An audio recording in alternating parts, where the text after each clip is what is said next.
Assalamualaikum warahmatullahi ta'ala wabarakatuh. Kembali lagi bersama channel kami Tokoh Kita. Tokoh Kita kali ini akan mengulas tentang biografi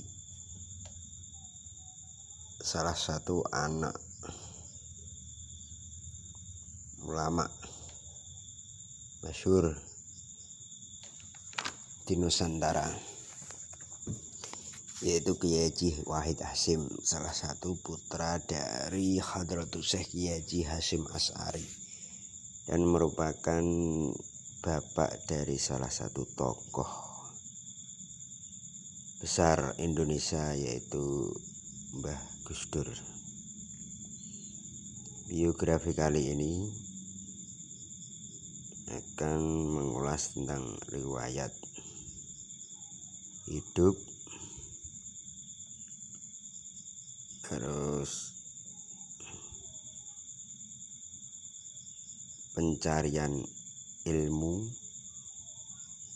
beliau, yang terakhir kewafatan beliau. Jadi biografi kali ini mengulas 3 topik, yaitu riwayat hidup beliau mulai lahir, terus pencarian ilmu atau pengembaraan ilmu, jadi beliau belajar di mana saja, guru beliau siapa. Terus terakhir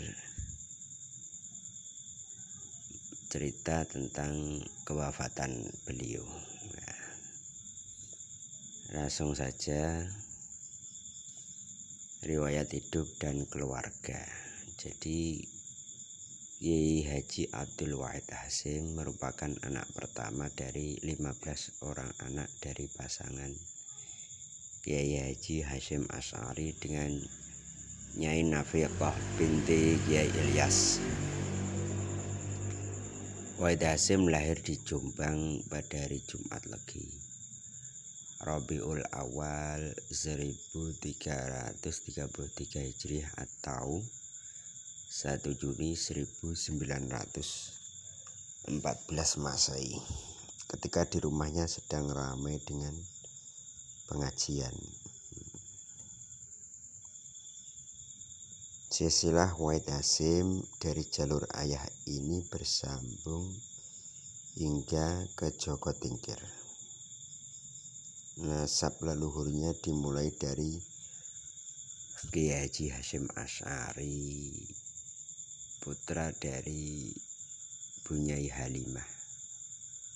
Halimah putri dari Layinah. Layinah putri dari Sihah. Sihah putri dari Abdul Jabbar. Abdul Jabbar putra dari Ahmad. Ahmad putra dari Pangeran Sambu. Pangeran Sambu putra dari Pangeran Benowo. Pangeran Benowo putra dari Joko Tingkir atau Mas Karebet. Mas Karebet ini termasuk putra dari Prabu Brawijaya V atau Lembu Peteng. Sedangkan dari pihak ibu, silsilah tersebut bertemu di Sultan Brawijaya V.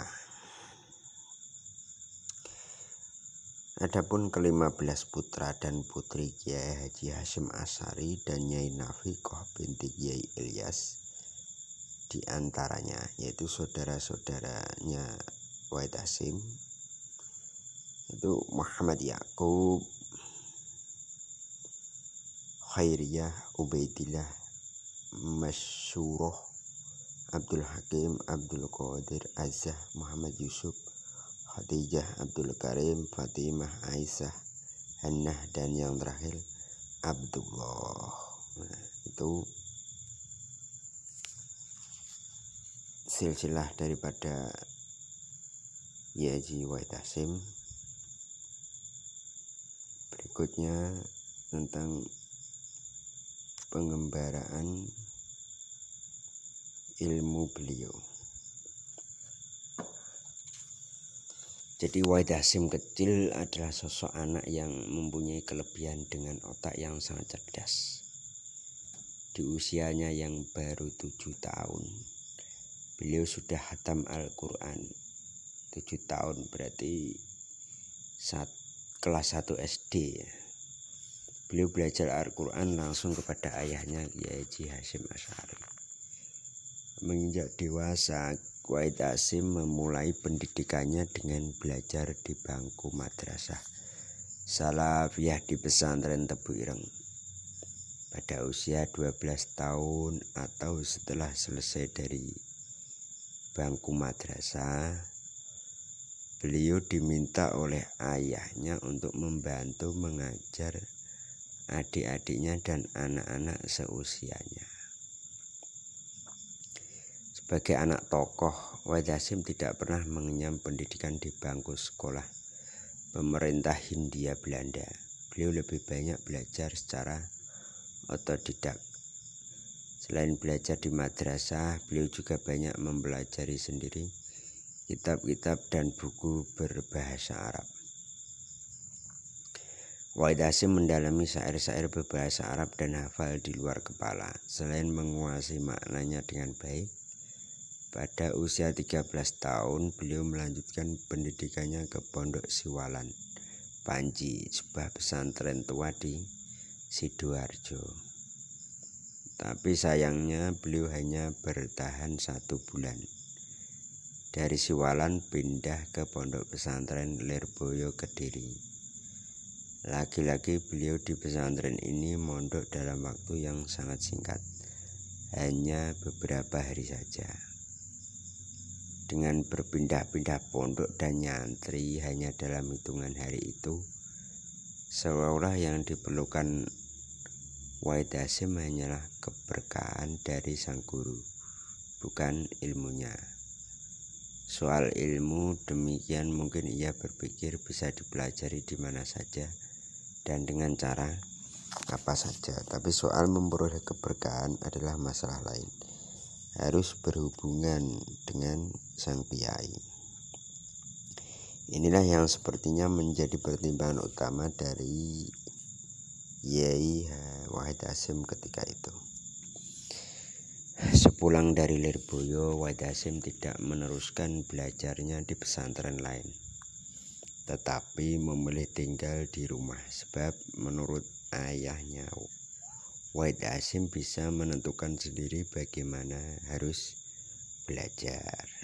Dan betul saja, selama berada di rumah semangat belajarnya tidak pernah padam, terutama belajar secara otodidak. Meskipun tidak sekolah di lembaga pendidikan umum milik pemerintah Hindia Belanda, pada usia 15 tahun ia sudah mengenal huruf Latin dan menguasai bahasa Inggris dan Belanda. Luar biasa ya. Umur 15 tahun. Berarti lulus MTS, masuk ke SMA ya. Kalau saat ini ya, Wahid Hasyim masuk SMA sudah menguasai bahasa Inggris dan Belanda secara otodidak. Luar biasa. Memang cerdas Wahid Hasyim ini. Nggak salah kalau Gus Dur otaknya luar biasa cerdasnya. Kedua bahasa asing itu dipelajari dengan membaca majalah yang diperoleh dari dalam negeri atau kiriman dari luar negeri. Pada tahun 1932, ketika menginjak usia 18 tahun, beliau kembali melanjutkan pendidikannya ke Mekah. Di samping untuk menunaikan rukun Islam kelima atau naik haji, juga untuk memperdalam berbagai cabang ilmu agama. Kepergiannya ke Mekah ditemani oleh saudara sepupunya Muhammad Ilyas yang kelak menjadi Menteri Agama. Muhammad Ilyas memiliki jasa yang besar dalam membimbing Wahid Hasyim sehingga tumbuh menjadi remaja yang cerdas. Muhammad Ilyas dikenal fasih dalam bahasa Arab, dan dialah yang mengajari Wahid Hasyim bahasa Arab. Di Tanah Suci ia belajar selama 2 tahun. Dengan pengalaman pendidikan tersebut, tampak ia sebagai sosok yang memiliki bakat intelektual yang matang. Ia menguasai 3 bahasa asing, yaitu bahasa Arab, Inggris, dan Belanda. Dengan bekal kemampuan 3 bahasa tersebut, Wahid Hasyim dapat mempelajari berbagai buku dari 3 bahasa tersebut.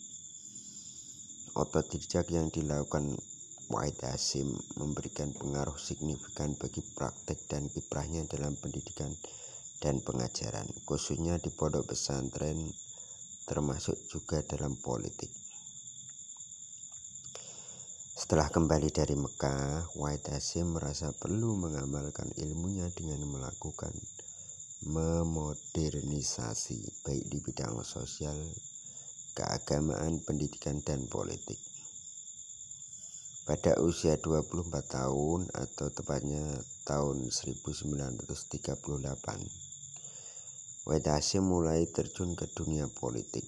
Bersama kawan-kawannya, ia gencar dalam memberikan pendidikan politik, pembaharuan pemikiran, dan pengarahan tentang perlunya melawan penjajah. Baginya, pembaharuan hanya mungkin efektif apabila bangsa Indonesia terbebas dari penjajah. Berikut guru-guru Kiai Haji Wahid Hasyim, yaitu ini yang tercatat cuma 2 ya. Ayahnya sendiri yaitu Hadratus Syekh Hasyim Asy'ari dan pendiri Pondok Pesantren Lirboyo Kiai Haji Abdul Karim. Berikutnya tentang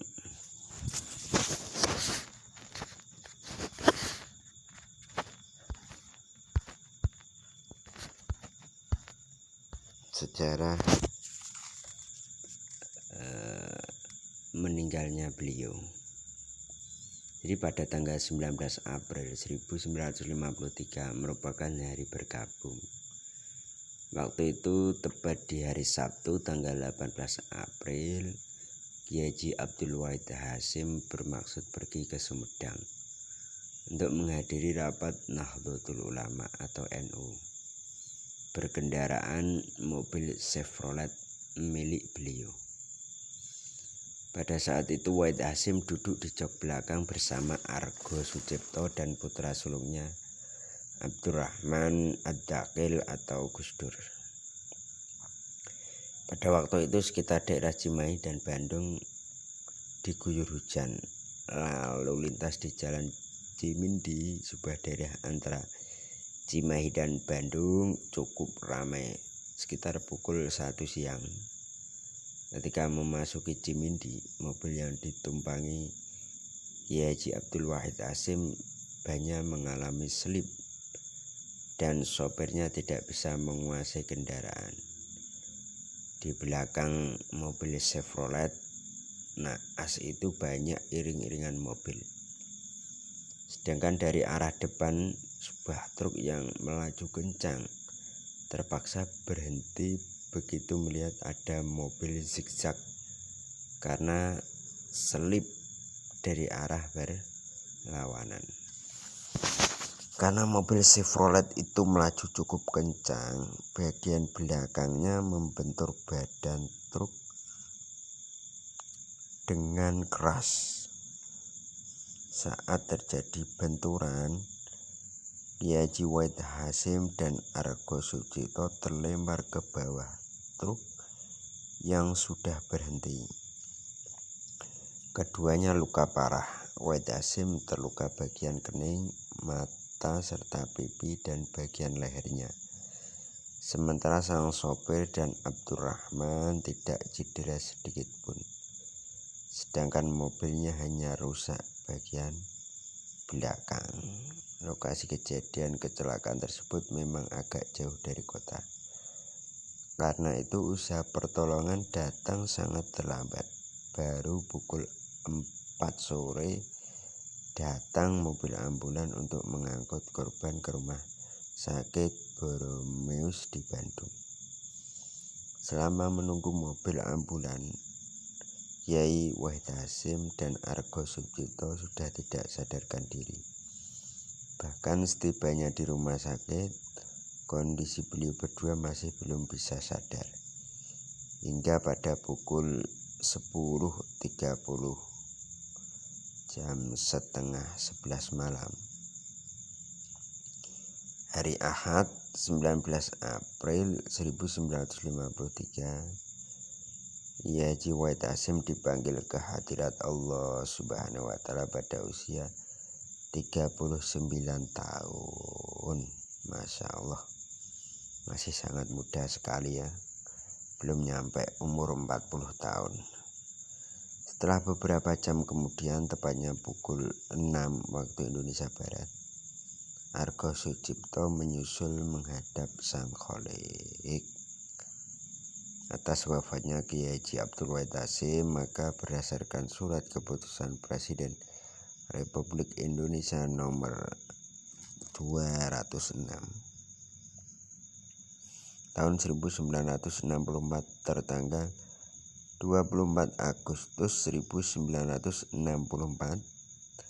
Kiai Haji Abdul Wahid Hasyim ditetapkan sebagai pahlawan kemerdekaan nasional karena mengingat jasa-jasanya sebagai pemimpin Indonesia yang semasa hidupnya beliau turut berjuang sampai kemerdekaan nusa dan bangsa. Masya Allah, baru umur 39 tahun, kiprahnya di pemerintahan sangat luar biasa, sampai mendapatkan gelar kehormatan yaitu pahlawan kemerdekaan nasional.